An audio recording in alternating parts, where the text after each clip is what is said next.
وہ اس عمل پڑھنے کی وجہ سے ہوا ہے، وہ اس وظائف پڑھنے کی وجہ سے ہوا ہے۔ دیکھو اجازت تمہارے اندر تب ختم ہوتی ہے کہ جب تم اس کو ترک کر دیتے ہو۔ اجازت تمہاری ساری زندگی تمہاری نسلوں میں قائم رہتی ہے کہ جب تم اس کے پابند ہوتے ہو۔ اب لوگ ہیں نا ہر عمل کی اجازت چاہتے ہیں کہ ہمیں اس عمل کی بھی اجازت دے دیں، اس عمل کی بھی اجازت دے دیں، اس عمل کی بھی اجازت دے دیں۔ اب لوگ آگے منزل کی طرف بڑھتے رہتے ہیں، اب پیچھے کا جو راستہ ہے وہ اس کو بھول جاتے ہیں، جو ان کے لیے فائدہ مند نہیں ہے۔ آپ نے ایک عمل کرا، آپ نے اس کو چھوڑ کے آپ دوسرے عمل پر آ گئے، پھر آپ نے دوسرا عمل کرا، اس کو چھوڑ کر تیسرے عمل پر آ گئے۔ اب آپ سمجھ رہے ہیں کہ میں نے ان سب کی روحانیت کو میں حاصل کرتا ہوا چل رہا ہوں، یعنی کہ اپنے ٹوکرے کے اندر سب رنگ کی مٹھائیاں میں رکھ کے لے کے چل رہا ہوں۔ یہ اس وقت ہی ممکن ہوگا کہ جب آپ پابندی کے ساتھ اس کو اپنے معمول میں بھی رکھیں۔ کیوں بزرگان دین صاحب دعوات ہوا کرتے تھے؟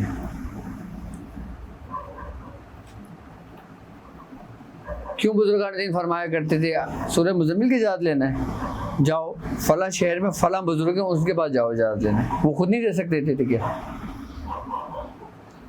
کیونکہ ان کو پتہ ہے وہ صاحب دعوات بزرگ گزرے ہیں، کیونکہ ان کو پتہ ہے کہ سورہ مزمل ان کے معمولات میں ہے، اس کی روحانیت ان کو جانتی ہے۔ اجازت لینے کا مقصد یہ ہوتا ہے کہ اگر میں سورہ قریش پڑھتا ہوں، ٹھیک ہے، میں نے سورہ قریش کی دعوت دی ہے، میں نے سورہ قریش کی زکوٰۃ دی ہے، سورہ قریش کی روحانیت کس کو جانتی ہے؟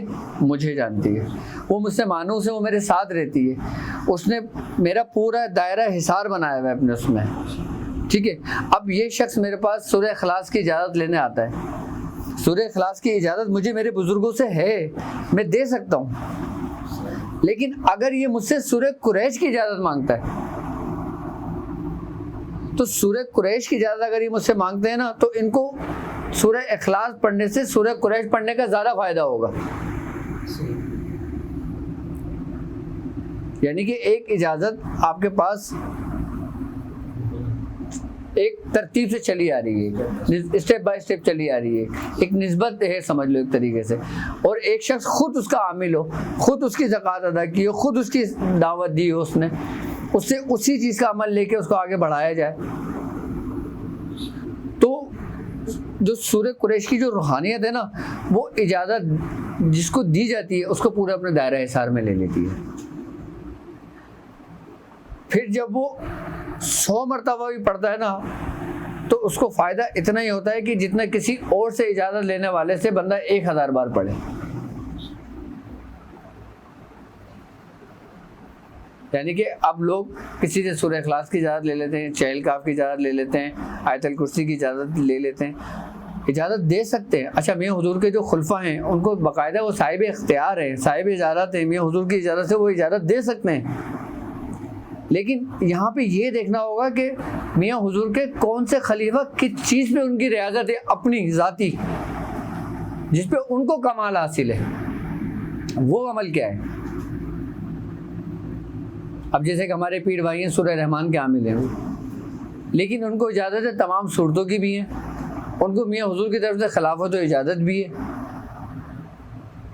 اب تم اس پیر بھائی کے پاس اگر جاؤ گے کسی اجازت لینے کے لیے تو کیا جاؤ گے؟ سورہ رحمان کی۔ جب آپ کو سورہ رحمان، اچھا اتنی آسانی کے ساتھ کوئی بھی، یہ بھی ایک کمال کی بات بتا رہا ہوں آپ کو اس میں کہ اتنی آرام سے اجازت ہی نہیں ملتی، جس کا تصرف تمہارے اختیار میں ہو تم کسی کو عطا کرو گے؟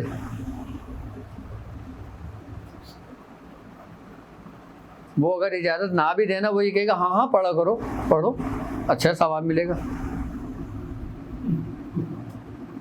آپ نے بہت ضد کری، حروف مقطعات کی، میں نے میاں حضور سے اجازت مانگی تو مجھ سے کہہ رہے ہاں ہاں پڑھا کرو تم، تو میں نے کہا کیسے پڑھوں؟ کہہ رہے ہیں اس ترتیب کے ساتھ پڑھا کرو خاص۔ اس نے مجھے ایک ترتیب بتائی تو میں نے کہا اچھا، میں نے اس ترتیب سے پڑھا تو ہمارے ایک پیر بھائی آئے ہوئے تھے، ان کا نام تھا سلطان، وہ میاں حضور کے پہلے خلیفہ تھے، ان کو خلافت ہوئی تھی سن 94 یا 95 میں، میاں حضور کے پہلے خلیفہ تھے وہ.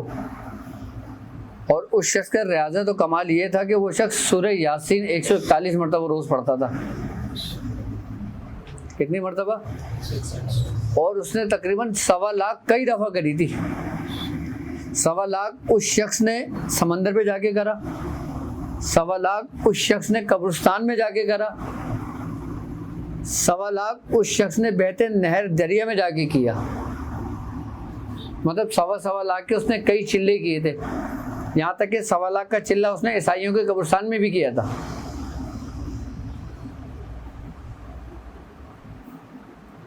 اور ان کا یہ حال تھا، وہ کرنگی میں رہتے تھے اور میاں حضور نارتھ کراچی میں رہتے تھے.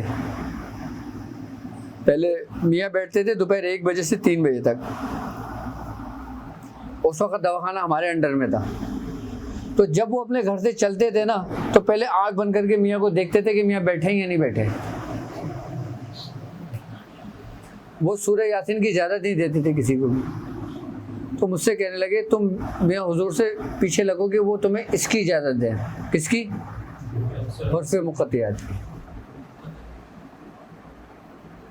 لیکن جب میں نے ضد کری تو میاں حضور نے کہا ابھی وقت نہیں ہے. یہ بات بھی آج سے تقریباً 20 سال پرانی تھی،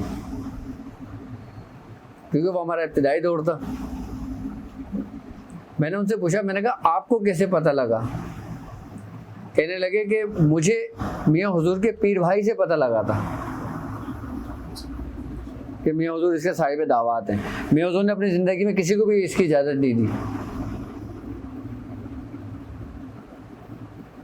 ہاں، اور نہ میاں حضور اس کے اوپر کبھی کلام کرتے ہیں، کوئی گفتگو کرتے ہیں.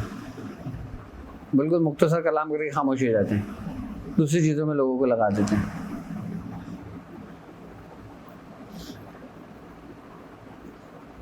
تو جس طرح جو شخص، جو بزرگ کسی صورت کے، کسی آیت کے یا کسی اس کے جب صاحب دعوات ہوتے ہیں، جب ان کی پوری زندگی گزر، جیسے ہمارے دادا میاں تھے عثمان علی شاہ صاحب، آپ نے ساری زندگی چہل کاف پڑھی ہے. کیا آپ نے چہل کاف پڑھی ساری زندگی؟ ہمارے دادا میاں خواجہ منظور حسین شاہ صاحب، آپ نے ساری زندگی سورہ مزمل شریف پڑھی ہے. آپ کا معمول یہ تھا کہ آپ 360 مرتبہ سورہ مزمل روز پڑھتے تھے، اور آپ نے اپنی زندگی میں تقریباً 40 سال پڑھی ہے 360 مرتبہ روز. آپ سورہ مزمل کی اجازت نہیں دیتے تھے کسی کو. اگر کوئی پوچھنے آتا تھا آپ کہتے تھے ہاں پڑھو. کتنا پڑھوں؟ ارے جتنا دل کرے پڑھ لو، یہ تو اللہ کا کلام ہے، اس کی کیا تعداد ہوتی ہے. اب لوگوں کی حجت بھی نہیں ہوتی تھی حضرت سے بات کرنے کی. اور آپ کی ریاضت یہ تھی کہ آپ نے 30 سال تک سورج نہیں دیکھا تھا. جی، سورہ مزمل کی ریاضت تھی آپ کی، خواجہ منظور حسین شاہ صاحب کی. آپ کے جو والد صاحب تھے نا خواجہ مظفر حسین شاہ صاحب، انہوں نے خواجہ منظور حسین شاہ صاحب کو ایک حویلی میں ایک کمرے میں بند کر دیا تھا اور تالا ڈال دیا تھا.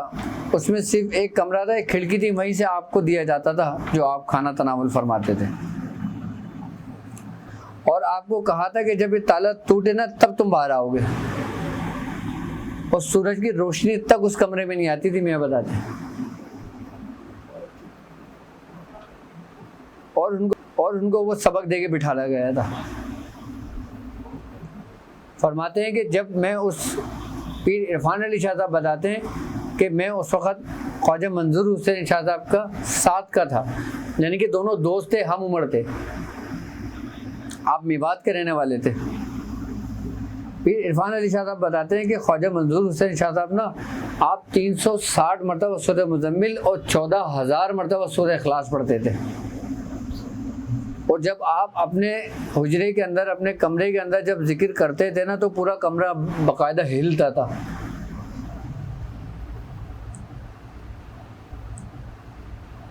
کہنے لگے کہ ایک وقت ایسا آیا کہ باقاعدہ طور پر سرکار دو عالم صلی اللہ علیہ وآلہ وسلم کی زیارت ہوئی اس جگہ پر.